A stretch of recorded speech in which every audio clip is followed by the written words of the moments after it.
Does it ever feel like you're a marketing professional just speaking into the void? But with LinkedIn ads, you can know you're reaching the right decision makers, a network of 130 million of them, in fact. You can even target buyers by job title, industry, company, seniority, skills, and did I say job title? See how you can avoid the void and reach the right buyers with LinkedIn ads. Spend $250 on your first campaign and get a free $250 credit for the next one. Get started at linkedin.com/campaign. Terms and conditions apply. Finished training for the day? Time to fight post-workout fatigue with Core Power Protein Shakes. They're packed with 26 grams of high-quality protein to build muscle and electrolytes to help hydrate. The nutrition you need to help your body replenish, rebuild, and repair post-workout so you can power on to the next one. Champion your recovery with Core Power. Visit corepower.com to learn more. This podcast is supported by FX's English Teacher. Last year's critically acclaimed series returns to follow Evan, Gwen, and Marky as they vie for their students' divided attention. See why Cosmopolitan called its premiere season a masterclass of comedy, while Glamour raved it's the year's funniest and most heartwarming new comedy series. FX's English Teacher, all new Thursdays on FX. All episodes now streaming on Hulu. Kevin, what's the best mollusk to eat? Oh, it's oysters. That's an easy call. Like a cushy oyster from British Columbia, Canada, is one of the great. It's just one of the great items in the culinary world. You're talking to a New England boy. Give me a good clam. I'm a big fan of clams. Too much work. Too much work. Too much work. You know what? I'm okay with it. It's that delicious. But you know what? Oyster's a good call too. I thought about, there's a lot of potential mollusks here. I wasn't quite aware that octopus and squid fall into this category as well. But I know, Kevin, you're not a fan of eating octopus. Your preference, right? That's not because of the texture. It's because they're very smart. They're very smart animals. And I loved octopus, and I used to eat it a lot. I did a segment on The Jump about how much I enjoyed octopus during that Phil Jackson. There was some octopus gate in the NBA at one point during the summer. And but I learned that they are very smart, and so I stopped eating them. Yeah. It's very honorable. I like that. Scallops also in there. I know you love a good scallop too. So this was probably a little difficult to go through, but oysters is a great pick here. You know what? I'm with you. Big fan.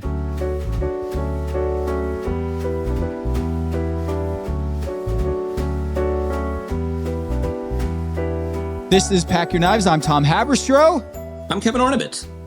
And we've got an incredible episode here of Pack Your Knives, because not only, Kevin, are you here for your second week in a row, we've got Buddha Lowe, two-time champion, repeat champion of Top Chef, who is on this episode of Top Chef at a really fun episode with a lot of thrill-seeking and heights. I don't know if you're afraid of heights, but I do know that Buddha Lowe, this episode, this challenge, the elimination challenge, was kind of tailor-made for him, and I can't wait to talk to him later in this episode about it.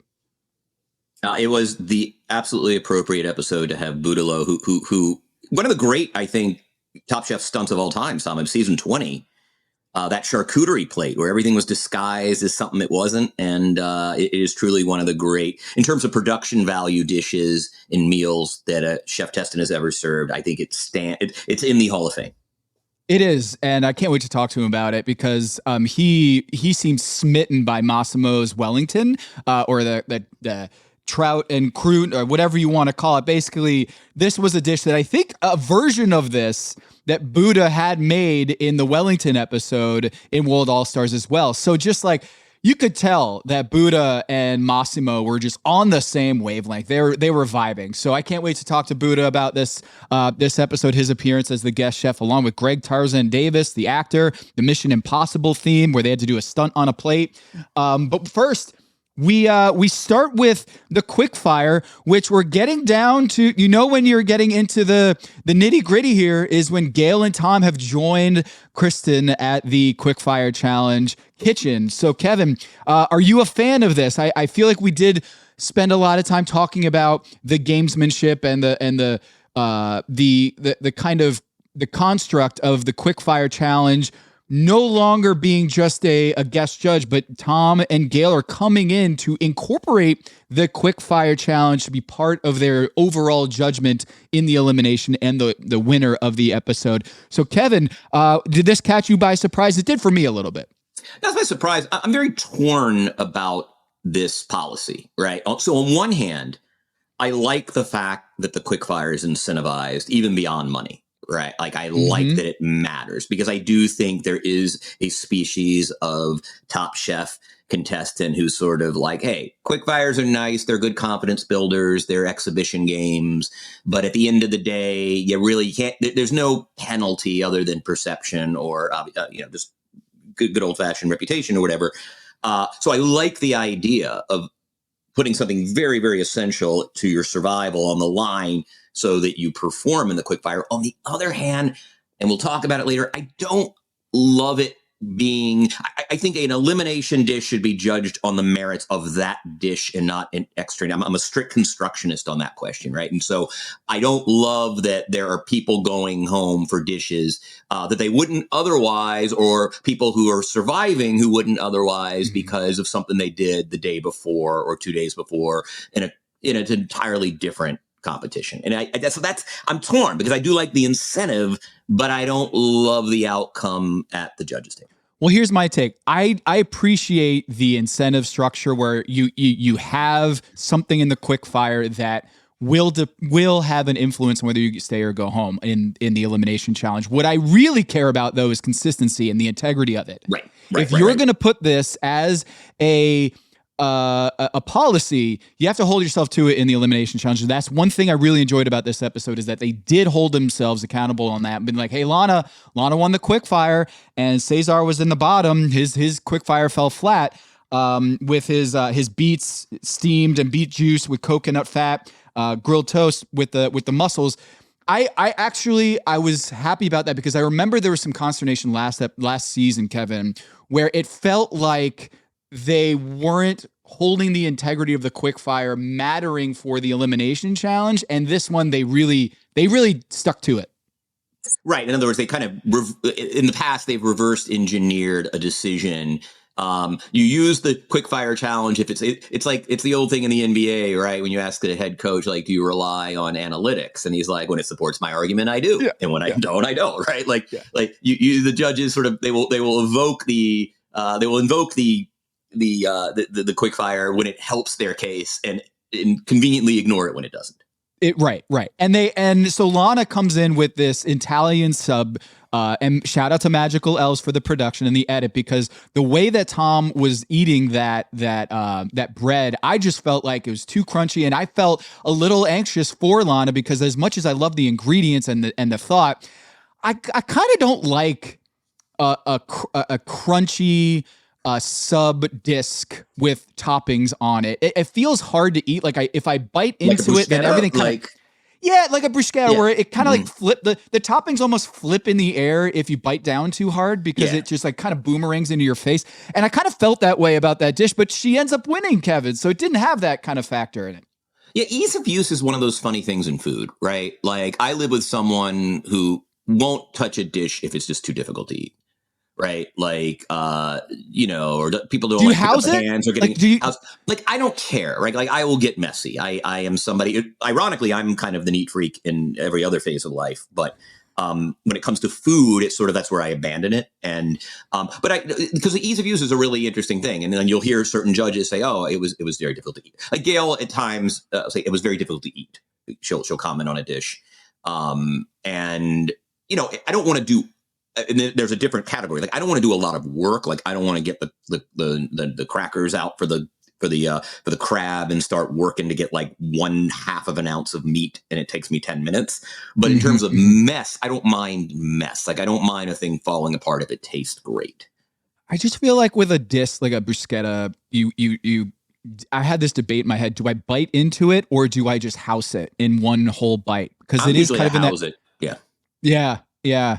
So that's not what Tom did, or I don't think the judges did just one bite move. They just completely, put the whole thing in there. But I would say The edit was great because she ends up winning this one for the flavors, the Italian sub with olives and capers. I mean, all those ingredients are very, very up my alley. I loved the sound and the flavors of that dish. I just was a little, I was a little nervous about just how crunchy it was, but Tom loved it. And if Tom loves your Italian sub dish, I think it was delicious. Right, Kev? Yeah, I thought the Quickfire was a really interesting window into all the chefs. Every once in a while, there's a Quickfire that kind of shows some of the strengths and weaknesses, right? Like we got a little bit of a preview of one of Cesar's a wonderful chef, but he does have a couple of kind of Achilles heels, right? One of which is balance, right? He has done stuff that is conceptually interesting, but it's a little off. A smoked salmon cappuccino, right?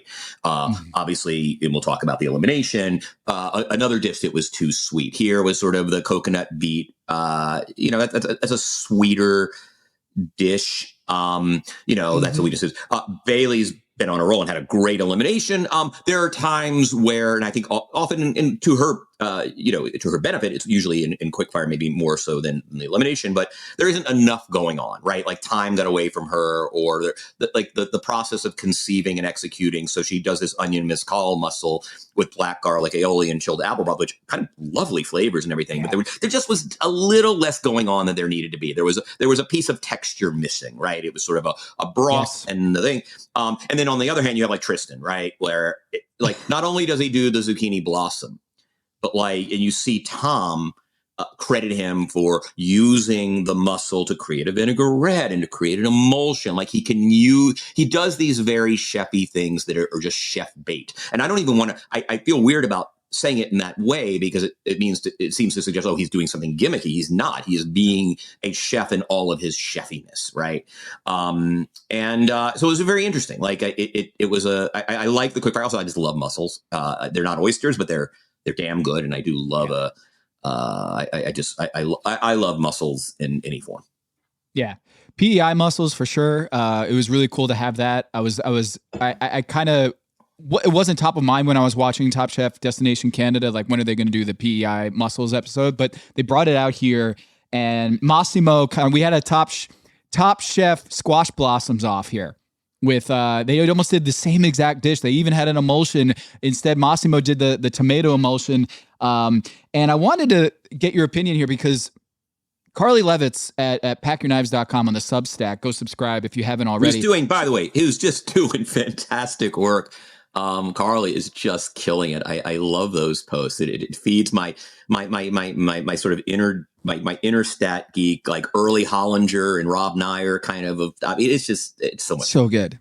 And one thing she just hit this week was a post about, Tristen's run and where it ranks all time, not just the last few episodes, but the whole entire season. And he turns out he's like top 3 all time through Restaurant Wars at this stage of the season. But one thing she pointed out that was really interesting was Massimo and Cesar have kind of traded places in this competition. As Massimo, before even this episode, was trending way up, that he was crashing the contender party in ways that Cesar was up there and then has kind of fallen off. And then this episode, of course, Cesar gets sent home. We'll talk about that in a little bit.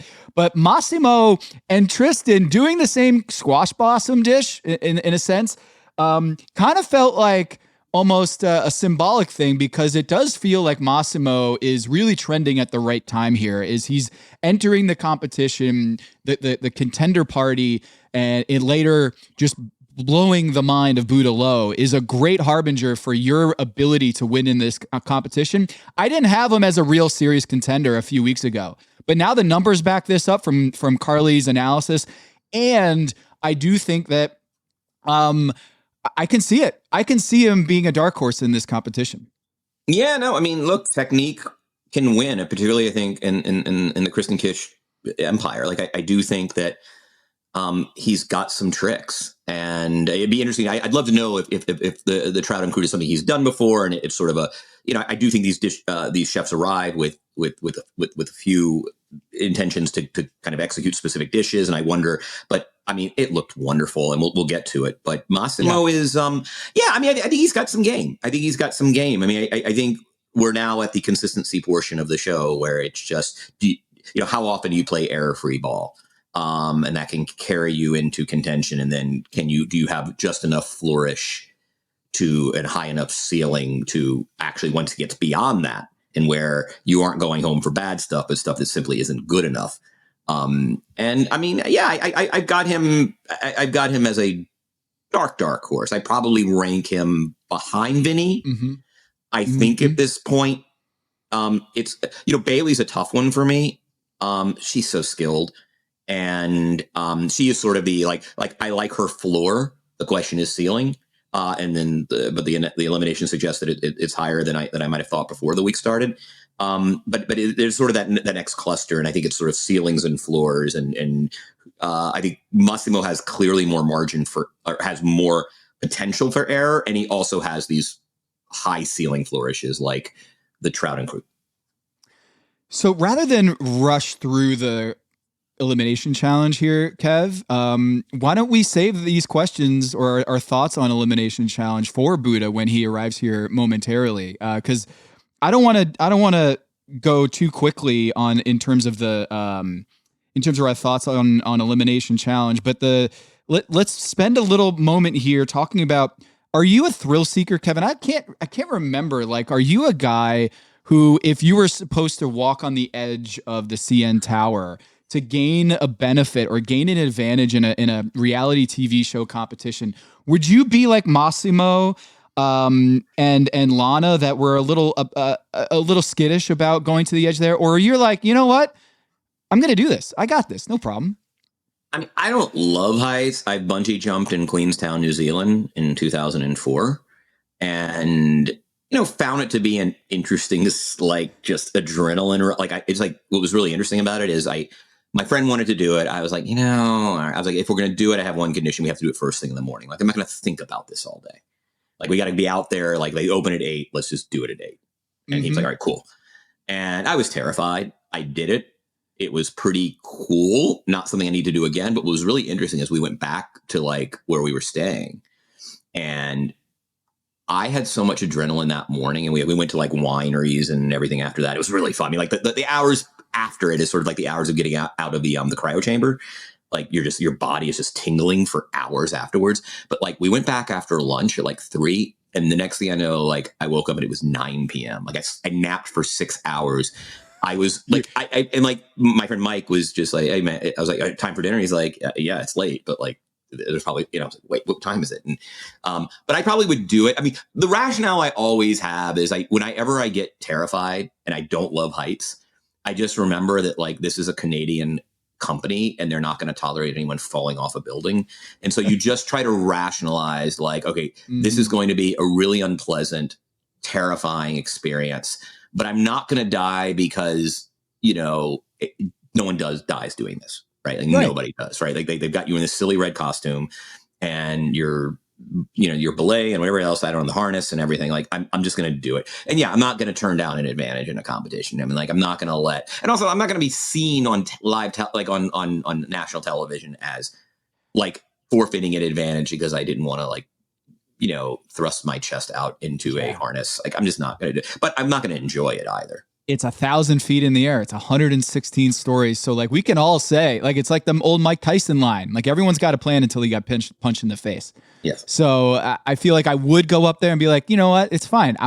I'm connected. The insurance policy and all of the safety measures that they had to go through, and even in order to open up this trapeziac that they have up there, I couldn't be more safe. I'm probably more safe up here than I am just walking the streets of Montreal or Toronto. Right. I just feel like you rationalize it that way, right? Like, that's what we do. So I feel like I would have done it. The whole kind of put your arms back and lean forward, that was really cool to see. That was wild. You never know until you get up there. But that was the construct was you get 2 advantages, $75 of extra budget to shop if you complete the little lap around the edge. And then if you do that lean forward and lean back, you get an extra 30 minutes to cook. But Massimo doesn't have it. He doesn't get the extra 30 minutes, and he still wins the damn competition anyway, the elimination challenge. Right, and that's interesting, right? Like, it speaks to the relative value of that advantage, right? Like, what does it say that the person, like, did anyone else not, I forget, did anyone else Lana didn't have it either. Yeah. Right. All right. And in her case, it wasn't an issue of time or money. Wait, so they don't get the extra 75? Is that what they don't get everyone the got the extra 75? 30. The 30 minutes, they didn't get the 30 minutes extra. And so they were kind of, rather than getting 30 minutes, it's almost like they were docked 30 minutes because everyone else got it. So they had to kind of start on a little bit of a delay. But Massimo, he was afraid of heights, and maybe that adrenaline kind of carried through on this episode because he knocked us out of the park. I would say that I felt a little nervous about Tristen. I got to be honest. When he was kind of seemed like he was in a way that I hadn't seen much this season, that he was struggling conceptually with his plan. Yeah. It's like he kind of felt like he was inside his own head or just trying to find that muse. Right. No. There was an interesting comment he said during the shopping thing where I wish there was more time to conceptualize. Right. And there is a sense that he does very high concept things, but he wants time to consider what he's doing. And which I kind of really respect. I mean, one of the things that I think would drive me crazy about being a contestant on this show in any craft is just like, wait, just give me a second to think. Right. You just like that, like coming up with good ideas requires quiet. And if you're not a mental multitasker, and I am not a I cannot have a bunch of creative pursuits going on at the same time. Like I do neither, none of them well. And, maybe he's kind of like that, but that was interesting. You're right. I mean, but I also think it just speaks to the fact that he's got this, right? Like there's very little you could do in terms of, impediments and hurdles that could make him botch a challenge at this point. Like it's just almost impossible for me to conceive in any field larger than 2 or 3 at this point, Tristen coming in last. Like he's just going to outrun the bear every time. I mean, there's just or outrun the person who's not outrunning. Like it's just, he's so ridiculously competent at this point. Yeah. And I thought given that Massimo didn't have that 30 minutes, I would have pegged him and Lana at a severe disadvantage. And it reminds me, there's this, the U.S. Whitewater Center, the National Whitewater Center is here in Charlotte, and it's got these amazing ropes courses, not just rafting and whitewater rafting and canoeing, kayaking, all these great outdoor sports here. There's a 100-foot drop, Kevin. There's a thing that you can do that's, just 100 feet. Wait, is this like for jump. rafting and stuff? Like there's an artificial river, like when you say the whitewater, is it like the Whitewater Center is it's a U.S. National Whitewater Center that all of the Olympians, they train here in Charlotte before they go off into their Olympic runs. So we have it's by the Catawba River here in North Carolina, and they have an artificial, like pretty intense whitewater here in, it's not quite the mountains, but it's the closest thing that Charlotte has to the mountains, and it's between here and Asheville. And I'm going there this Sunday. It's a great place to go and take kids. And what's interesting is I took Madeline. She's 8 years old, and she's of age that she's allowed to do the 100-foot drop. And you're attached to this thing. And I was like, "Are you ready?" You climb like 8-10 flight of stairs to go up there, and you can see just forever in North Carolina. It's beautiful up there. I was like way more nervous than I thought I'd be. Madeline couldn't care less. She was like ready to do it. And when the instructor strapped her in and was like, "Are you ready?" on the count of 3, there was no delay. She just jumped off. And I'm thinking to myself, I'm wondering if like what Massimo said about, I have kids and a family that I got to think about. I'm wondering if like fear of heights, is that a learned thing, or do you think that's like a genetic thing? Is that nature or nurture? Like, do they all have a fear of heights? Or, I mean, do they all not have this sense of this fear going up on heights? Or is that something that you learn as you get older, that like you have this sense of mortality? I don't know. Do you have a thought on this? Is that a learned thing? No, but I remember like, I think it's how your brain works and how you assess physical risk, and just sort of, I think it's probably brain matter. But this is so above my pay grade. I'm just not anybody with any sort of neurological understanding. Like, are your parents afraid of heights, Kevin? God, I never thought about it for a second. I mean, we've gone up in a gondola, like ski. I think, we went skiing once in Colorado when I was a kid. We went like 1 or 2 times, and like I don't remember a chairlift being an issue. And I remember like my sister was much more daredevil-y than I was. I was somebody who had to kind of study the, like, but I don't recall, but I know, but I must be brain functioning. Yeah. Yeah. I feel like I would have done it. I would have been okay. Listener, listen up. This is important. Okay. I'm going to try to save you some money here. If you're still overpaying for wireless, it's time to say yes to saying no. At Mint Mobile, their favorite word is no. You may think like, oh, that's bad. No contracts, no monthly bills, no overages, no hidden fees, no BS. Here's why I said yes to making the switch and getting premium wireless for $15 a month. You heard that correctly. $15 per month. Ditch overpriced wireless and the jaw-dropping monthly bills. And of course, there are all these hidden fees and stuff, but at Mint Mobile, plans start at $15 per month. All the plans come with high-speed data, unlimited talk and text. You're not doing like weekend and nighttime minutes or anything like that. And it's delivered on the nation's largest 5G network. Use your own phone. Don't have to get a new phone. Use your own phone with any Mint Mobile plan and bring your phone number along with all of your existing contacts.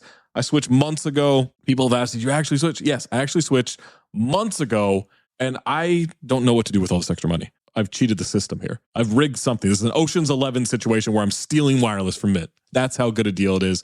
Ready to say yes to saying no? Make the switch at mintmobile.com/dings. That's D-I-N-G-S. That's mintmobile.com/dings. Upfront payment of $45 required, equivalent to $15 per month. Limited time new customer offer for first 3 months only. Speeds may slow above 35 gigabytes on unlimited plan. Taxes and fees extra. See Mint Mobile for details. Hello, listener. It's Producer Maze here to talk to you about Quince and their cookware. Cooler nights mean cozy meals at home, and Quince's cookware has made fall cooking so much more enjoyable. Their pieces deliver the quality and performance of luxury brands, but at a price that makes sense. And they look gorgeous on the stovetop, too. No matter what item you need to complete your kitchen, Quince has you covered. With 5-ply stainless steel pots and pans, nonstick skillets, chef-quality knives, and even ceramic bakeware, which is perfect for cozy casseroles or Sunday roasts. And when you look at these prices, you might think, how is Quince doing this? How do they deliver high-quality items similar to high-end brands that are half the price? Well, let me tell you, they partner directly with ethical top-tier factories to cut out the middlemen and pass the savings on to you. And it's not just cookware. I got myself some bath sheets. That's right. When you're a tall man, you have to use bath sheets, not bath towels from Quince. It's like drying off with the cloud. It's incredible. Upgrade your kitchen for cozy fall meals with premium cookware from Quince. Go to quince.com/dings for free shipping on your order and 365-day returns. That's QUINCE.com/dings, D-I-N-G-S, to get free shipping and 365-day returns. Quince.com/dings.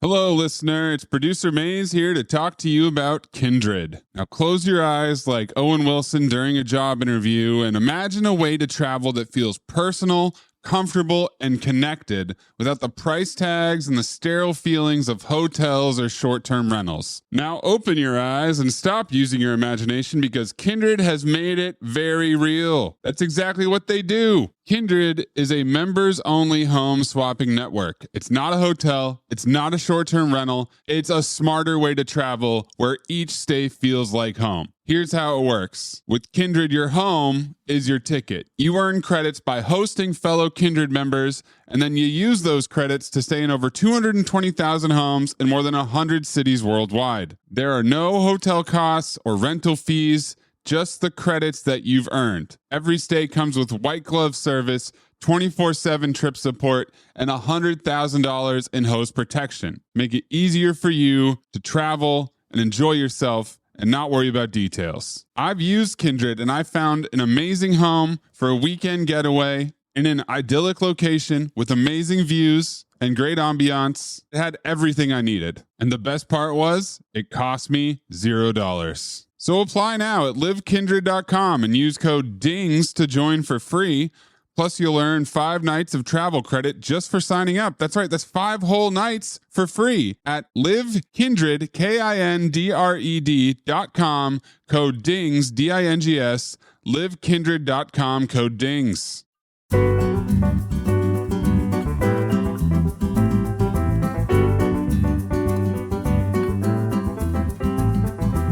Kevin, without further ado, let's just bring him in. Boudreaux, 2-time Top Chef winner. He's at HUSO in Tribeca now at his restaurant. And you're a father of twins. You're doing it all right now, Buddha, including joining us on Pack Your Knives once again. Thanks for joining us.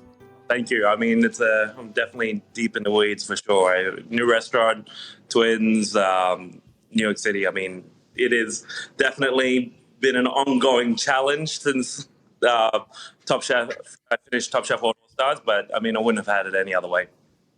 Yeah, so you got the elimination challenge here. Can you give us some background on you joining the show on this particular episode? Because it seems like this was in your wheelhouse, Buddha. Yeah, I mean, I feel like the producers have this sort of, specific challenges that they want me to come and judge, which is fine. I still want to do a restaurant wars and a finale, because I do feel like those are my specialties as well. I just think those are the 2 episodes where you just have to know it. If you don't know what you're doing by then, I don't know what you're doing on the show. You know, everyone has to have an idea, some sort of menu. But yeah, definitely another challenge that is a little bit more thought-provoking. So that's why I ended up judging this challenge in Toronto. Yeah, you did of course, I immediately thought of the famous trompe-l'oeil, deceiving the eye challenge that you famously won with your charcuterie plate. Right. Yes. I mean, it was sort of the ultimate stunt. I'm always torn a little bit about these because on one hand, I don't really go in for gimmicks. On the other hand, like your charcuterie plate with your glass of wine that was actually a beef onion broth and the bread that was actually a mushroom and the meatball that was a cherry. Like, it is one of the great, I mean, we were talking about, it was like one of the great Hall of Fame Top Chef wins on an individual basis. Yeah, the trompe-l'oeil challenge, I mean, for me, it was just like, at it. When I finished that challenge, I looked at it and the best dish that I've ever done on Top Chef. Like, it was hands down. I did not think that I would pull everything together. The setting of the location, you know, we're in this castle. It was exactly how I wanted to portray it. And if I did that dish in that sort of presentation, it wouldn't make sense in any other dining room. Right. So it couldn't have got more perfect. And I don't think any compliment for a dish has ever been, compared to a Renaissance painting in Top Chef history. But that was definitely something that I was going for, and I'm glad that was a comment that was had at the judges' table for sure. Did you come into this season of Top Chef knowing any of the chefs, or were they all new names for you? Everyone but Vinny. I knew Vinny. That's it.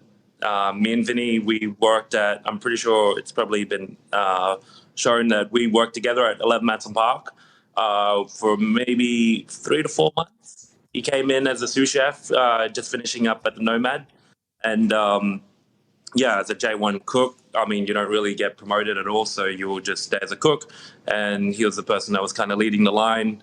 But yeah, that's the only person. I knew Byron Gomez from Portland, but I mean, apart from that, and I also know Henry, mind you. I do know Henry. I've, hanging out with him whenever me and Evelyn had an event together. He was kind of generally always there. So that's right. Yeah. He was there, but I don't know him as much as I do Vinny. I know Vinny, we've had beers and whatnot after work at 11 Matson Park. So, yeah. We call him Cuzzy because he's because of the Cousin Vinny movie. Oh, yeah. Yeah. One of the best movies and one of the best comedies ever, by the way. That's special. So you're Buddha. You're coming into Toronto, Top Chef Canada. Did you have any thoughts about what you wanted to see from a Canadian season of Top Chef? You being a Top Chefologist and a scholar of Top Chef, was there anything in Canada that you were hoping to eat, or anything that you were curious this season to see what the chefs did before we jump into this episode? I mean, this season's been pretty interesting in terms of challenges. Like, I would not be prepared for a pizza challenge by any means. Why not? The Hawaiian pizza threw me off. Like, I didn't do any Googles on Canada. I didn't know that Hawaiian pizza was invented in Canada. No one knew. Yeah, I mean, you could really show in the episode. None of the chefs were prepared for pizzas. Everyone was struggling to do it, and it's a very specific style of cooking. It's just because you're a chef doesn't mean that you're a master butcher. If I put a whole cow in front of you, are you going to be able to break it down as good as a butcher? Are you going to make pizza as good as someone who's done pizzas for all their career? Absolutely not. As chefs, we tend to put our fingers in many different things, but doesn't mean that you're a master in it. It's the same thing that if we could say that next challenge will be sushi. Can you perform at that same sort of height as Morimoto and doing a full sushi omakase? Probably not. But do you know how to slice fish? Do you know how to cook rice? Yeah, absolutely, but not to that level. So there's some specific sort of skills that need more refinement and more deep diving and experience. And pizza is definitely one of those things. But in terms of like Canadian challenges, I mean, once again, I didn't Google everything, but I would have Googled a lot of it if I was to be on the show. Yeah, of course. They kind of hit everything as they would at the start: maple syrup, poutine, and once you start to get all those things out of the way, Jamaican patties. Then it's kind of like a Top Chef free-for-all. That's when they start throwing trompe l'oeil challenges, double Genga challenges, and you have to be ready for those sort of things. Kevin, were you as excited to see Buddha light up with joy with the salmon Wellington or the trout and croute? It was awesome to see Buddha just light up like a Christmas tree. It was great. Yeah, going back to your pizza thing. I mean, it's interesting. You could see the reverence everyone had for his dough. And it was such a chefy moment because it is, it's a reminder that this is still, it's a conceptual challenge, but it's also a technical challenge.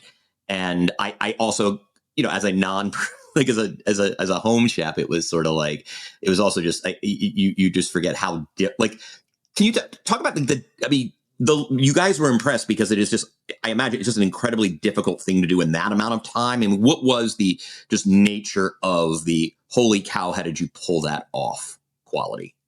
Oh, wow. So we heard about the advantages, and I believe Massimo didn't even go for the second advantage. That's even more of a flex. But it's just like, it's very daring to pull off a salmon Wellington like that, just because you're making your own dough. You're already short of time. You have to make sure that the proteins rest. And literally, there's nothing else to hide. Like, if you slice it, it's overcooked, it's not done well, you're going home automatically. It's like it's a fine line that you cross right there, and you don't know until you actually cut it. And yes, you can make a couple spares and cut a couple extra along the way, but when you're really, if you really try and break it down as a chef and you start to think about all the things that, what things take, like how long does it take for the dough to be made? How long does it take to roll it out? How long does it take to bake? How long does it take to get all these different layers? And to see that, I was not expecting someone to pull that off in that time. I would have expected someone to pull it off if they had bought the puff pastry, for sure. But to make your pastry on top of that just shows that, like, the confidence that you are going into it. And when you are performing a stunt, you have to be the most confident person on the camera to pull it off. And that's what really sang to it. It was just a confident dish, executed the perfect way that you could do it in that sort of amount of time. And so as soon as that, I believe that was like the first dish that I was there, I was like, damn. Yeah, it's going to be really hard to come, to top this, but I was just, I've done the Wellington challenge before in a very different circumstance, but by no means any of the chefs on that challenge made their own pastry, and the confidence of trying to throw that one out there when you don't have to do it. Challenge. So no one's going to ding you for not making Wellington, and he ends up making one. And like I said, it's one of those dishes where you cut it and you already know whether if you're going to make it to the next round or you're going to go home. So kudos to Massimo for doing it. I mean, I've never met him before, so his spiel and talk at the judges' table kind of caught me off guard.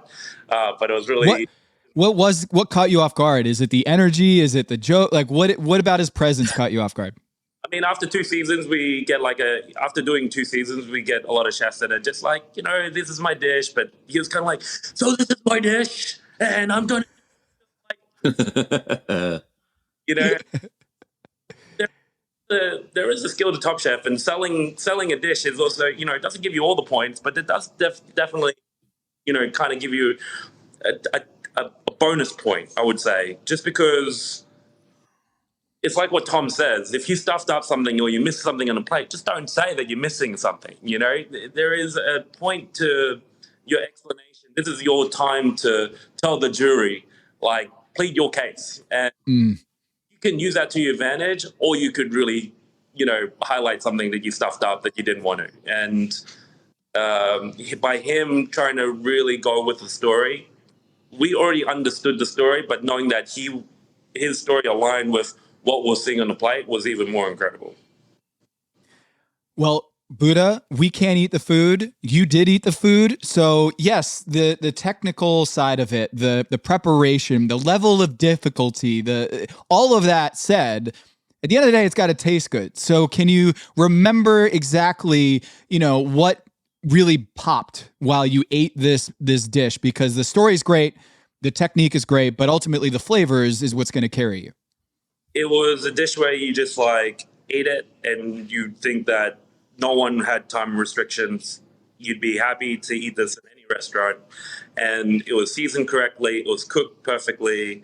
The puff pastry on the bottom was crispy. That's how you always tell a great Wellington's done, because it doesn't matter about all the hoo-ha that's on top, garnishes.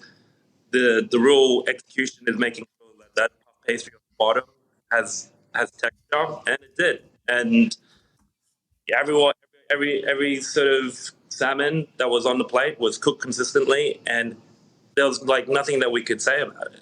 There's nothing more that we wanted. There's nothing less. There's nothing missing. Everything was seasoned correctly. It was just a really, really well executed dish. In that time restraint, it was just kind of left everyone wow, you really went for it. Question in terms of Vinny. So I'm a little bit torn. I'm kind of pro Vinny, but on the other hand, I kind of feel like a basic threshold for qualification and not going home should be whether the dish is actually edible or it can be eaten. And so while I appreciate, and I know you clearly are somebody who always respects the spirit of the challenge. You're never one of those guys who chefs in the kitchen who's like, hey, I know there are these parameters, but if I serve something delicious, they're not going to care that it didn't have a story or a narrative or didn't conform to the parameters, whatever.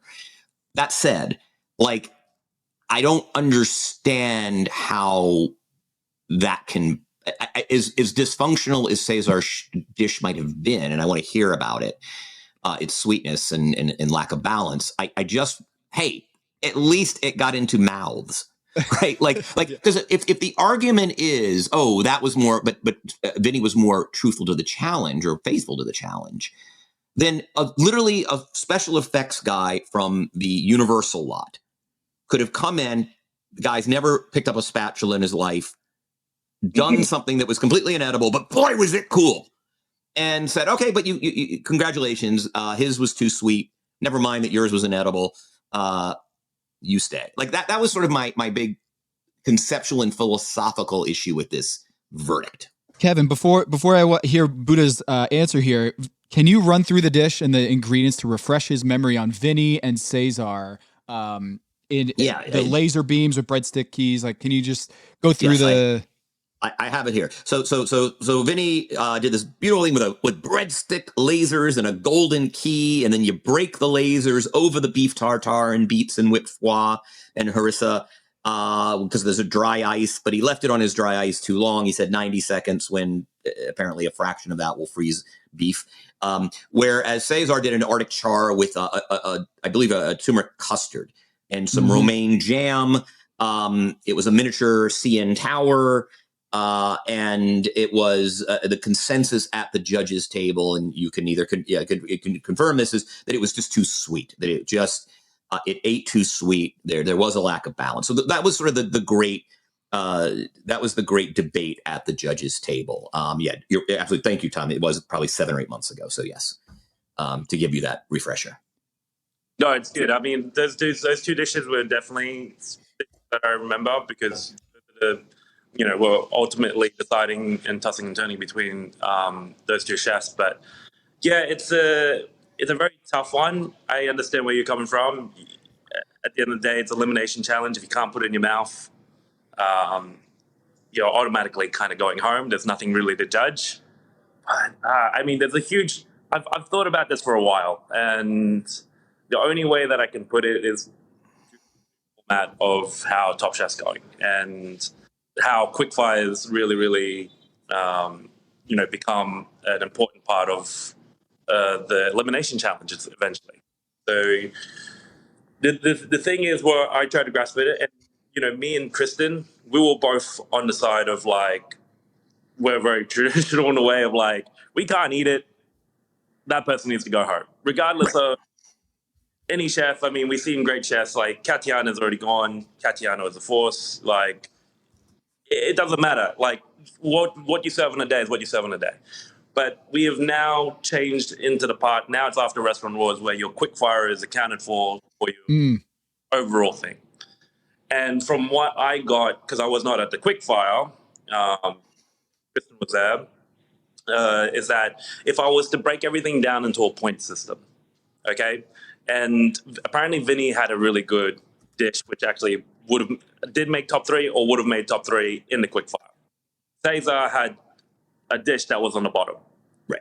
So if you look at this at a point system, you got someone with 2 lows and you got someone with a high and a low. Even though that low was 0, if you even out those numbers, you're still going to... Vinny scored an 8. And if Cesar scored 2 3s, even though that Vinny got a 0 on his elimination, that 8 still beats the 6.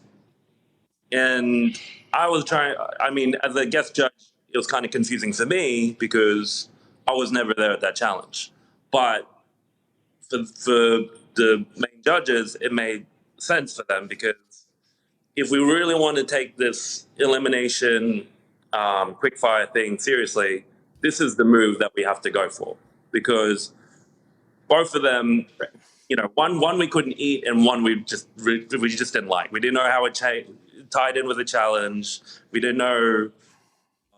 We didn't like the flavors. There was nothing really to like about it. It was more of like an experimental dish, which is fine, but at least make it somewhat cohesive and tasty. And that didn't really happen on the plate. Whereas, you being an edible, you give it a fat 0. In my, so that's how I kind of got how we judged it. But it was confusing for myself and Tarzan because we were not a part of it. But as more as Tom here kind of explained it, the more I kind of understood it and thought this is probably going to be one of the most controversial episodes in history. What are your thoughts about that? Like, you're a Top Chefologist. What are your thoughts about the quickfire being part of the elimination challenge verdict? That definitely keeps all the chef testants on their toes for sure. For myself, you should be gunning for every single challenge, and that's what Top Chef is. You can't just only win the finale. I feel like if you want to really have the full experience of Top Chef, you need to give yourself every single challenge. You can't just always flop at a quickfire, flop at an elimination challenge, and then make it all the way to the end and eventually win. For myself, I made a point to make sure that I won multiple challenges, multiple quickfires in towards the end, and then try and take out the crown, because I think that's definitely suiting for a Top Chef. But the quickfire being accounted for, I'm still very new to it. I was still trying to understand it. This is my first episode really seeing it.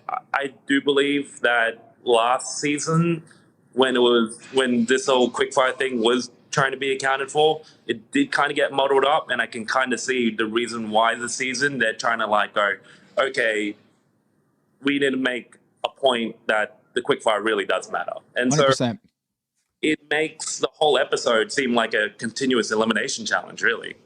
Right. No, and I do like it for that reason. I really do. I like that there is an incentive, that the intensity is already dialed up when 2 minutes into the episode, when they start laying out the boundaries for the quickfire. Yeah, I appreciate that. And thank you for giving us a peek behind the curtain there on just like the scoring system. That made a lot of sense to me, is that you and Tarzan are struggling because you weren't there for the quickfire, but you recognize that that's part of the game, and that's part of the rubric here that you're trying to use in your verdict on which chef to award the winning dish. And on this particular episode, it was Massimo. Massimo was in the bottom of the quickfire, not oceany enough with his smoked mussel sandwich with the tomato emulsion, zucchini blossom, wrapped in zucchini blossoms. I also thought it was fine. I think the judges actually liked the dish, but because it wasn't as good as Tristen, and I'm going to go there in a second, he was quote unquote in the bottom three. But I think it was a successful dish, so I don't think it cost him clearly it didn't, because he won the episode. But I've been saying this all season, Buddha, that Tristan's on a Buddha-like run here. He is just mastering this game on a level that I didn't think could be touched. Melissa King in her All-Star season, you in your back-to-back seasons. I'm pretty sure that I'm willing to put Tristen in that same tier based on the fact that he has won so many challenges, not just, winning the challenges or being in the top three. He hasn't had a mistake on this competition yet. And so the floor, Kevin, right? The floor is extremely high on Tristen, not just the ceiling, but the floor is extremely high. And I'm wondering, Buddha, what are your thoughts on watching Tristen this season? And can you talk to us a little bit about his dish, the wings? I was trying to follow the whole Venom story that he was bringing, but he's been incredible this season, Buddha. Yeah, Tristan's been fantastic. I think when I tried his dish, I was like, wow, this is really cool. And it was really cool to see, because, I came off the Wisconsin Frank Lloyd Wright challenge. And as you can see, me and Kristen had to kind of go, hey, you guys didn't really understand the assignment. But that's right. Going into this, I didn't know what to expect. And yeah, it was a really great pool of chefs. And even when you look at Vinny's dish, that was a stunner. When it came out, we could get back to that and the whole science of that. But kudos to Chris. Yeah, go ahead. I want to hear it. The science of Vinny's dish. Yeah, go ahead. Okay, so the science of Vinny's dish, I get what he was going for. The smoked, the lasers, perfect for the challenge. I had a story about it, and he had a classic combination of foie gras, beef tartare, pickled beets. It's a beautiful, done correctly. It sounds like a really beautiful plate of food, and everything that you want of it. The whole idea is that you had to get the key, and that was kind of Mission Impossible, and whether it would have won, don't know. Couldn't taste the dish. Whether it would have been made, if it was edible, I think it would be top three for sure. Just because based on how much effort it went, and the performance and the stunt and the story that he kind of protruded into it, yeah, it was definitely a stunning looking dish. But the science of it is that, if you don't remember and these are for the future Top Chef contestants that want to do this, in the NASA challenge, I pretended that I had an aluminum halo. Those halos are actually little stands that actually pops the dish up. So there's no contact with the dry ice. And the thing is, with Vinny's dish, there was no stand. It was just direct contact with dry ice. And so what happens is when you make that reaction, everything's going to automatically freeze. And I've done a bit of like smoke effect with many of my dishes, in both seasons. But the thing is, you cannot have direct contact. And Vinny had direct contact from the bowl. And so that was automatically freezing, the beef tartare. On top of that, it was also foie gras. Right. So what you're saying is even the slightest bit of elevation, a couple of inches of buffer, and he's fine. Yeah, I mean, it's like, imagine it, it's just like anything when you put water inside ice, the contact that comes around it is going to be distributed. Where if you just literally put something on dry ice flat, it probably wouldn't have frozen. But once you start putting that water and it starts reacting, it's going to start freezing whatever's in there. And to be fair, the dish was a cold dish anyway, so you're already halfway there to getting it frozen. And then on top of that, you're also mixing it with foie gras, which is, we all know that when you put foie gras in the fridge, it's like butter. It melts outside of the fridge, and it stays hard like a rock inside the fridge. So those sort of things did not help the dish at all. Tom got to eat it. I didn't get to try it so much because, his dish was kind of the last one I'm not sure if the first or last one, but by the time I got to try it, it did freeze quite fast, and I tried to get into there quite quickly. But if you're going to do that sort of presentation, you must have a buffer between your plate and the dry ice connection. Otherwise, it could be a great dish. It could be fantastic. It adds an effect that is really needed, and the whole smoke with lasers. I mean, we've seen every single sort of movie where there's like smoke and lasers coming out of something, and Mission Impossible is definitely that sort of theme for it. And if he had elevated the bowl from no contact with the dry ice, might be a different story. Putting your Vinny relationship aside at 11 Madison Park, did you feel for him? Terrified. Yeah. I was like, damn. I know what he wanted to do. He wanted to like really pull out the guns, pull out all the stops. We worked together. He wanted to really go for it. There's like challenges that you just want to go for it. And, I can use this sort of finale, whatever it is, but it's like me and Wiley Dufresne. It's like when I saw Wiley for the double ganger challenge, I was like, I'm gonna pull out the big guns now. Like, there's a big gun chef. I really admire him. I'm going to go for it. And so I could see that Vinny put a lot of work into it. Like, he hand-carved keys out of pickled beets. Like, come on now. Yeah. that's all. He didn't have a mold for that or a cutter. So kudos to him to it. But it's just, definitely felt for him. But as a person who just loves Top Chef so much, that sort of bias comes out of the way because there's so many chefs that I've cooked for, such as Claire, where I would rather them to be, if I was to win that challenge at Restaurant Wars and win that individually, I would want Claire for me to win out of my own right rather than, I really like him, that's why he's going to win. I never want to win any challenge based on sympathy votes or some sort of connection. I just don't like that at all. Do you tend to admire, like, your greatest admiration for fellow chefs? Is it the chefs that cook similarly to you and have a similar mindset and a similar approach and similar aesthetics, or the ones who are actually quite different?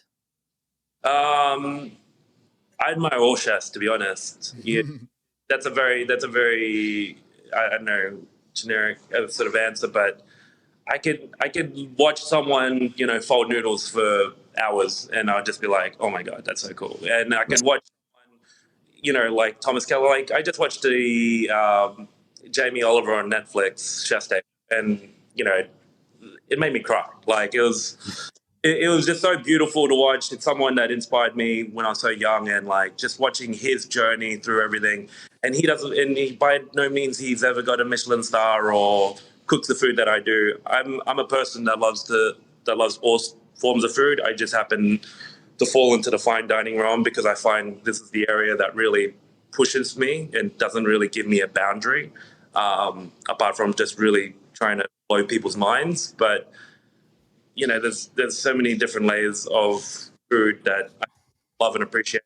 Chefs that I love and appreciate. So, you caught someone that just doesn't really have like one specific way, and that will probably go back to Tristen, where you can see that this guy is the same like me, where he can put on so many different hats, which is fantastic, and that's what it takes to win. I mean, I'm not saying if he wins or not, but I'm saying that is the sort of chef that could win, and he is winning those challenges. Mm-hmm. Gone are the days where they walk into the studio and say, I don't know how to do a dessert. Gone are the days where it's like, that's not my wheelhouse. It's like, you enter this competition, you must know the show. Not everything has to be in your wheelhouse, but you have to at least know how to do it somehow, or manipulate it into the way that you can do it best. And I would say, in terms of like theme, Massimo did not put any theme out there. He just did his impossible version of a stunt. And that's what, there's no bells and whistles, there's no smoke, there's no nothing. But he put his version of that. It didn't need to put smoke and, lasers and stuff like that on the dish, because we can see it on that dish, and he did his interpretation of it. And I feel like I say it all the time, is that every challenge caters to every single chef. You just have to find that sweet spot of where you can put yourself into that challenge and really represent the challenge in the best way of cooking your style. Buddha, I'm curious. I believe you lost your father 2 days before finding out that you were going to be on Top Chef. Tristen lost his stepfather, Russell, while on Restaurant Wars. And I'm wondering, you drew inspiration in trying to pay tribute to your father, your late father, and as a win behind your sails for your season. Is that as powerful as it sounds? You were talking about it on your season, but can you walk us through that journey of finding out and then dealing with this very real life moment? One of your bucket list things in life is to be on Top Chef, and how you psychologically dealt with that death and the trauma of that, but also trying to channel that into something that your father would be proud for. Of course, I mean, watching that, obviously, I think everyone shed a tear. I mean, it's not the easiest to watch, because like I've been in that position before, and I can see that sort of look, outside looking in, going, okay, Tristen's kind of like me right now. He obviously had a goal and a mission, and it's very hard to turn it down, knowing that this sort of, I don't know what his father was like, but my father was like, his family was backing him up, going, you got to do it. You got to do it. You got to stay in the competition. You got to keep going, because that's what he would want. At the end of the day, yes, losing someone is really, really tough. But I used my father's passing into a way that it's like, I need to win this. Like, I'm not here to participate. I'm here to win, and that's why I entered Top Chef. And that definitely gave me a lot of support and a lot of push to get it done. I mean, obviously, I was still mourning him during the show. It can show that I was kind of more laser focused in making sure that I get towards the end and do what I need to do for my father. I kind of barely talked about it in the interview room, because I didn't want to let that phase me out of like what the goal and the mission was. And to see it go back out there in the Restaurant Wars, it kind of feels like I totally understand what is going on and what's needed. It's what my father would have wanted, and he wouldn't have told me to like, oh, you need to step out of this opportunity. It's like I literally entered the competition because I wanted him to just watch me on television. Oh, wow. And because I get like a lot of happiness watching him be very proud of me. And it'll be like a little thing. It'd be like I got silver in a cooking competition when I was 16 years old, and he'd hang that up on the wall and be like, look, this is my son. He won silver. Like, or even if I participated, like, oh, this is my son. And it's like, then it got on to like, I got a photo with Gordon Ramsay and I'm working in his restaurant, and he almost passed out. And so it's like, my dad, he worked 7 days a week. He did that to literally until his deathbed. And for me, going on television was like the ultimate goal. So he can watch it, because he would always ask me, like, son, what are you doing in New York? Like, what are you doing in New York? It's like, Dad, you're going to see one day. I'm gonna try and make it. And it's like, so that was my opportunity. He obviously passed away before we even filmed it, but it gave me a fire in the belly, and I went through the whole season, and that win was totally for him. And I was proud of myself. Even though I always said to myself, like, even though it's not a goal, even though the goal was always to make him proud and happy and try and show success to make him happy, it's like that goal has not changed since he's passed away. He's just in a different area watching. So it's like, my goal is still there. And that's why I'm sitting in this restaurant right now, and, That's cool. continue that, Wow. Kevin, any questions for Buddha on your debate last week where we talked about Top Chef I want to see Top Chef Superstar, right? I want to see the Buddha Lows. I want to see Tristen. Do you have any questions for Buddha on that front before we let him roll here? Because this is a superstar in the making here with Buddha Low. I mean, with Tristen, Freudian slip. I just feel like that's where he's in that conversation. So yeah, any last questions here for Buddha? No, I mean, one question I guess I have in sort of listening is, did the Top Chef experience actually tangibly make you a better chef? Like, was it the boot camp training that, like, did you grow more? And I mean quite literally as a tactician in the kitchen, in terms of skill, in terms of was it like a concentrated cooking school in many ways? Like how much better did it make you in the restaurant world? Or is it just simply the most fun diversion? And the truth is had I spent those several weeks training under, I'm kind of understand, like, to what extent does the Top Chef run actually make you improve your skills, actually improve your instincts, like improve you as a chef athlete, if that makes sense? The thing is, the beauty about Top Chef is that it's a competition, and you actually don't improve. Like what you see is what you get, and right. That is a combination of where you've trained, who you worked under, how much time you put in the gym. It's like comparing it to sports. No one's gonna, like, you get better in the gym and right. than you do on the field. Yes, you might learn a couple of things here and there, but on the Top Chef arena, you have to perform. Tom Clicker is not going to go, maybe if you did this, you would have, and you go, okay, well, I'll start writing that down. No, right.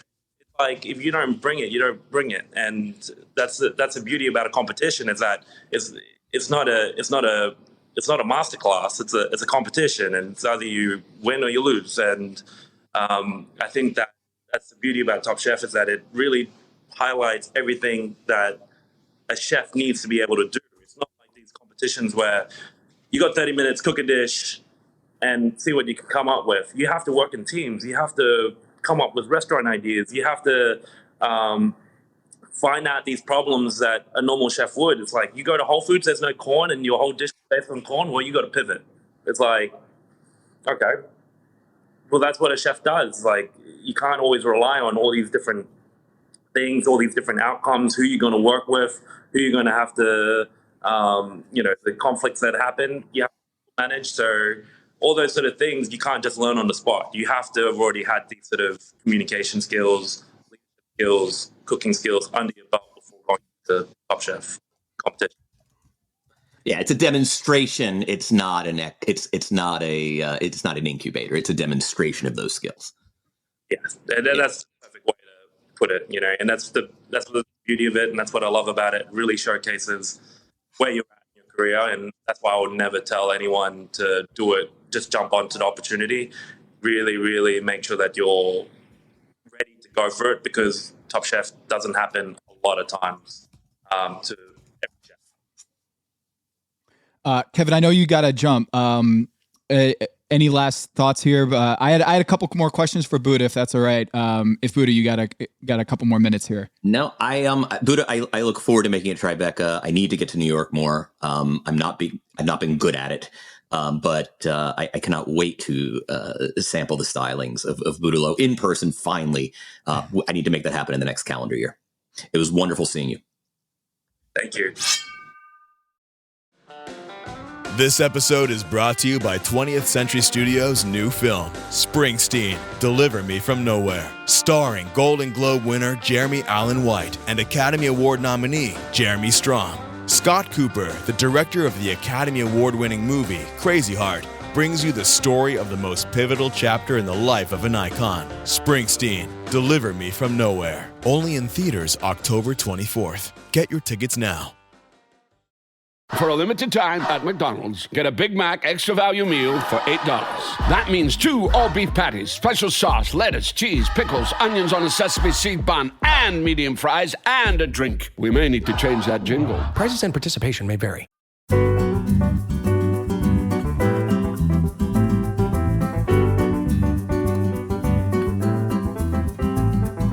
Buddha, so I had on Pack Your Knives, someone made a comment, and I wanted to hear your thoughts on this comment here because on the Substack, William Scarr, one of our subscribers a few days ago, having not watched this particular episode, he commented, I've been thinking about this a lot lately, and I want to preface this by saying I love both chefs, but when I think about the difference between Buddha and Tristen, what I think is this. Buddha was a master, but I always knew he was cooking for the competition. His food seemed very tailored toward the competition. Tristen, on the other hand, makes great food, but it's more subtle in how it fits into the competition. The competition was the destination for Buddha's food. On the highway of chefdom, winning the competition is just the overpass Tristen's food goes through on the way to its unknown destination. That was William's comment before this episode that he watched.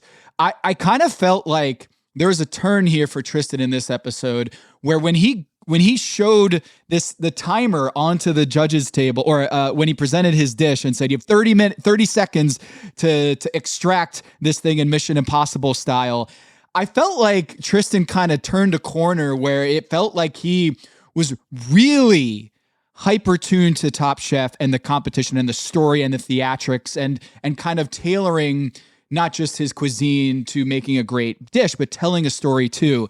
And I'm wondering on William's comment there, when Tristen's food was delicious, but did you appreciate that kind of, that extra mile that he went to kind of make it very Top Chef and telling a story for the dish and the challenge itself? No, I absolutely loved it. It was super cool. I mean, it was just, I feel like, you know, his dish was definitely in conversation of like who should win. I think it was just the minimalist mastery of what Massimo tried to do and how he achieved it really kind of just kind of like silenced a lot of the other things that were going on. And that's what was really cool about it, because Tristen's dish was tasty. It was delicious. It was just that Massimo really kind of performed a stunt where it's like, if he one step, you know, if you were riding that motorbike over the cliff, like one step and you're out. Whereas Tristen's dish, if there was something that went wrong, we wouldn't even know, because like it was still delicious. If he forgot the sausage inside of this chicken wing, we wouldn't know. It'd still be delicious. There is a kind of like a safety barrier within it. It was just a really smart dish to do at the right time, and that's what Massimo did. But I mean, yeah, me and Tristen, you know, when we look at it, I just see someone that's who should be in that sort of Top Chef realm. Like in my vision, sometimes watching Top Chef in the past, there was too many chefs that just kind of entered it, and I kind of didn't understand if they understood why they're there. Like, we go through 3 months worth of interviewing to even get on the show. Mm-hmm. And how you don't know a dessert or a cookie or something like that. You know, I hope when I did season 19 and 20, that I could inspire other people to want to learn other things. Because even in my restaurant right now, I don't have a pastry chef. I am the pastry chef. I do all the desserts. Like, I want people to see that through the competition, that like I am someone who knows how to cook desserts, and that's how I'm going to be known as, you know, a great chef. And hopefully that inspired people, and those are the people that I hope to inspire, which was, you know, someone like Tristen, who will come onto the show and just absolutely just go for it. And I mean, I feel like we keep talking about him like he's already won, but it's hard to not talk like that when you're in the top and winning that much. He's second all time through this point in the season in terms of Carly has her point system that gives you credits for finishing in the top 3 in the Quickfire, and you get debits for finishing in the bottom 3 in Quickfire, and also the elimination challenge points. We can quibble with the actual point distributions, but at the end of the day, I don't think you need a rubric or a point system to understand that winning 4 out of 5 competitions in any stretch, where the 5th one that you didn't win, you probably had the best dish because Tom Colicchio said it was the best thing he's ever eaten, or one of the best things ever eaten on the competition. Gregory Gourdet, in his competition, I think his first season on the show, is the only one that has outnumbered in this point system at this point in the competition. And guess what? He didn't win his season. So it still very much is a marathon, not a sprint. On that note, I feel like Tristen hasn't brought out some of his signature dishes, or I haven't heard him say like, oh, this is something I cook all the time that like I know is going to be a showstopper. He doesn't even like his food half the time that he's cooking. He's just like, I don't even like pickles. I don't like this figgy duff thing. That's why I feel like he's better suited than most people at this point in the competition. It does feel like he has another level to get to because it doesn't seem like he's brought out the big guns yet. Yeah, and that's fantastic. You know, halfway through the competition, and you do need to save some things towards the end. And yeah, it's like even when I did the marry me pasta or the Nigerian stews, things that I didn't even know like I was going to be having to cook, and I cooked it and managed to do pretty well in it. Like I don't barbecue. I'm not a barbecue master by any means, but still was able to get top 3. So it's those sort of challenges that can obviously surprise you, and also obviously might even give you an upper hand because you're just so, you know, unstuck to the traditions of things where you just go, you know what, this is what I'm going to do for the challenge. But yeah. It just shows that what you need for the competition is that you need to be versatile. You need to understand different cuisines. You have to understand different cooking styles. You've got to be able to make a pizza, and you also got to be able to make something that's also really cool, creative. And that's what makes the show exciting. I feel the most exciting that the show gets when the food is so cool, not when it's like there's a ton of drama and things are happening. I couldn't care about, you know, stuff. I want to see what someone's cooking and how they did it and the thought and the idea behind it. So that's what's really cool about Top Chef and how they've turned that sort of page into that sort of realm. And I cannot keep waiting to see the seasons to come. Yeah, because I do think that Tristen, as good as he is, he hasn't won the whole thing yet. He finished in the top 3 here with Massimo, and we haven't even talked about Bailey, but I felt like you would really admire Bailey's kind of doppelganger tiramisu lasagna here. We haven't even talked about it, but we also had Schweiz turducken that we haven't talked about. But first, Bailey, any thought the savory crepe lasagna that was like a tiramisu fugazi? It was very surprising, and the kind of stunt and double aspect of it, I feel like you would really appreciate and admire.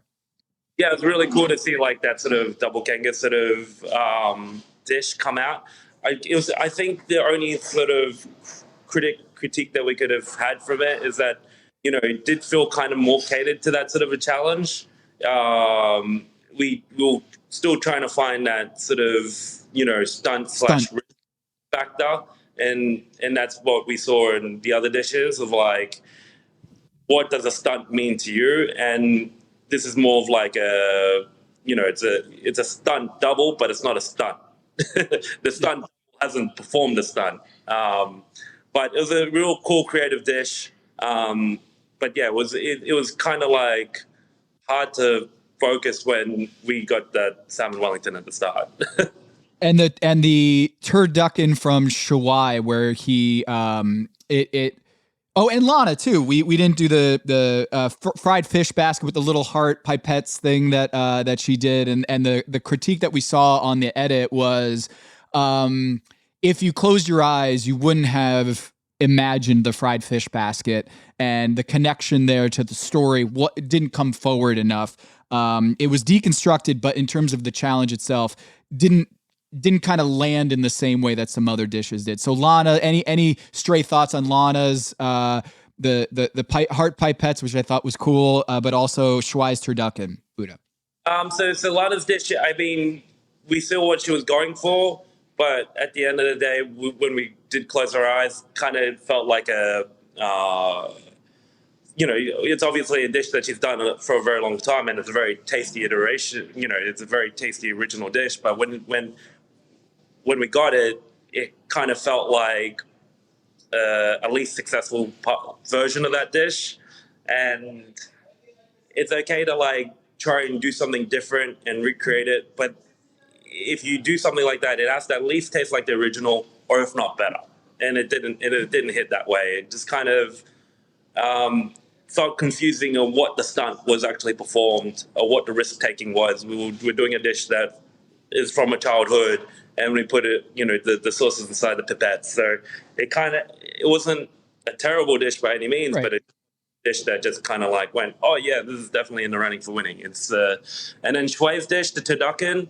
I mean, it did run a bit dry from what I remember, and it was just once again, it was just, I don't know, I didn't really feel like there was much risk taken. It was kind of like, I'm going to do a turducken.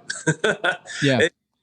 It wasn't, and believe it or not, the turducken could be really cool, but it just needed to be like executed a lot nicer in that sort of version. It's like you gave us a turducken, but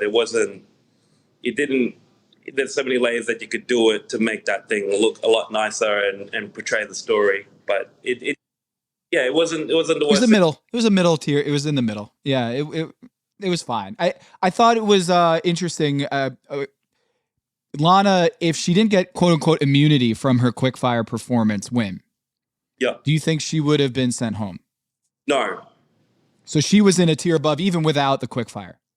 I mean, the real discussion was between Cesar and Vinny, and my automatic reaction, not being able to eat the dish, I kind of drew straight to Vinny.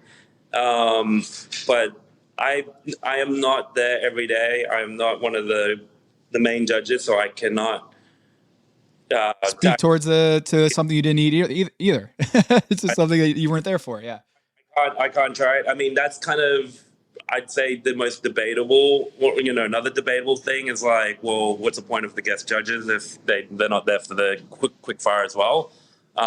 Because they're kind of making a decision based on something that we've never tried before. Maybe that's something that needs to be changed, in future seasons where the guest judges are a part of the elimination, so they can also weigh in on the overall elimination. But it was a very interesting moment when we had to make that decision, because, well, like I said, we're all confused on the part of it. Even Tristen was on the part of like, no, you can't eat the dish, it's out. And she's still set in her old Top Chef ways, and I'm still set in my old Top Chef ways. We're like, nope, you can't eat it. We're guaranteed. Like, if as a contestant, you're like, oh, no one can actually physically eat the dish, oh, that person's going home, no problem. I'm getting the sense that there was a split there at judges' table where Gail and Tom were more of the, hey, we got to incorporate the quickfire here. Yeah, exactly. It was a huge split on it, because I don't know. It's just like, I don't recall this ever happening on Top Chef ever. Like, where a dish is frozen, stuck to the bowl, and you physically cannot eat it, and it wasn't like it was supposed to be like a frozen dessert either. It was like ice cold meat popsicle. You know, it's like I can't eat it, nor would a meat popsicle be tasty. You know, I don't see myself going into the freezer, getting a piece of beef and just like chewing on it. But after the explanation and the point system that I kind of drafted in my head, I don't think they drafted a point system in their head, but I drafted it, and I was like, okay, that makes sense of why Cesar was going to go home. It's a little more art than science, which I think for our brains and quantifying this, and it feels like it's a little harder to wrap your head around. But once you do kind of break it down into the point system and the aggregate score, it makes sense. You're coming to us from HUSO in Tribeca. Talk to us about your restaurant, the move, and how things are going before I let you go. I mean, I love it. A lot of Top Chef fans know that I cooked in a retail space with no induction. With an induction and an oven with no vents. And now I've got a full operating restaurant. I absolutely love it. Tribeca is such a beautiful neighborhood. We're right across the road from Washington Park. We got this beautiful sunlight that drapes into the dining room every afternoon, especially now that it's coming into summer. But I'm just getting, it's like, it really is a dream. It's like, I cooked for Eric Ripert last week. Come on. Wow. Eric Ripert's eating in your restaurant in New York City. Like, that's insane. It's like a pinch me moment for sure. And I've got another person coming in tonight. His name's Paul LeBrand, another guy that I really look up to, a huge heavy hitter of the New York culinary scene. So it's really fun to just be able to get these people that you've always looked up to and admired and go, oh, this person's coming in tonight. You know, are you shakier plating the dish when you know it's going to Paul or Eric? Those not so much. Padma did come in the other week, and yeah, that was kind of nerve-wracking. I don't know why I've cooked for her so many times, but it's like she's got one of the, I would say, if not the best palate I've ever experienced in my entire career. She just knows everything that a food needs to be delicious. Like, all of her points are just valid. She's such a smart person. It's like, this person needs to be the New York Times critic at this point. It's just, her palate's incredible. I would listen to her through judges' table, even though it's not my dish. And the comments, the feedbacks, I'm like, she just hits every single one. And it's just like a touch of salt missing. Even if I did it on purpose, it's like, she picks up on it. It's like, wow. Yeah. Like, I've cooked for like 3 Michelin star chefs, you know, and would do tastings. And I'd purposely do some things just to see if they're on it. And they'll be like, yeah, everything tastes good. I'm like, but this actually needed a little bit of this. Like, and this is actually like, yeah, it needed this. It's like, you got it. Need a little hit of acid, and you're like, you know what? I left that Easter egg for you, Padma. Yeah. And you're absolutely correct. That's what it needed. Like, if someone forgot something or knew that something stuffed up, it wouldn't be production. She would just taste it like, this needed this, you know, and it's just her knowing the background of like all these different varieties of food is just really, really cool to see. It's just like, she understands, and especially from not a chef background. It's, that's what I admire the most, is like, she talks to me like a chef, but she's not a chef, but she knows a ton of food and she can cook. I mean, after the Indian challenge, which I, you know, totally face planted in that one, she came around and cooked everyone dal. And when you ate the dal, it was like, no joke, it was like the best dal you would ever eat. And it's like, I've ate a lot of Indian restaurants, but when you eat it, you might just think it's a bowl of dal, but when you eat it, you're like, everything in here is technically perfect. Like the spices are toasted off perfectly. It's seasoned correctly. It's got the right texture. And we're just drinking this out of like a little to-go, you know, a little deli plastic container. And I couldn't stop eating it. It was just so delicious. And it's just like, this person can really cook and understands the science behind cooking. Yeah, I can understand now. Not just Padma's walking in that door. Obviously, you're going to be there's Padma, but also you want to impress her because she's a critic, a New York Times critic at that kind of level, like you said. I don't think I knew that that she was on that level, but you could tell from watching the show, she knows her stuff way around a kitchen. Obviously, if you follow her on Instagram and watch her on her shows, she's incredibly talented as a chef and not just someone that is great on television and has that presence about her. She checks every box. Is just what a wonderful person to walk into your restaurant and serve for you, Buddha. So good luck on your service tonight, and I can't wait to go to HUSO and try it out next time I'm in New York City. Oh, please do. Doors always open for you guys, so cannot wait. Thank you, Buddha. Appreciate you, man. Thank you so much for coming on, and this was really fun, and you did a great job. It's really hard after not watching the episode to do this. So thanks again for doing it. It's definitely, tonight I'll have a refresher of everything. Can't wait to see it after I finish work. But yeah, it's a little hard trying to rehash it, the dishes specifically. But it was a fun time in Toronto. So it was really cool to just catch up with all the crew again and see what everyone's up to in the season of Top Chef. Would you like to be on Top Chef again if they asked? Oh, yeah, absolutely.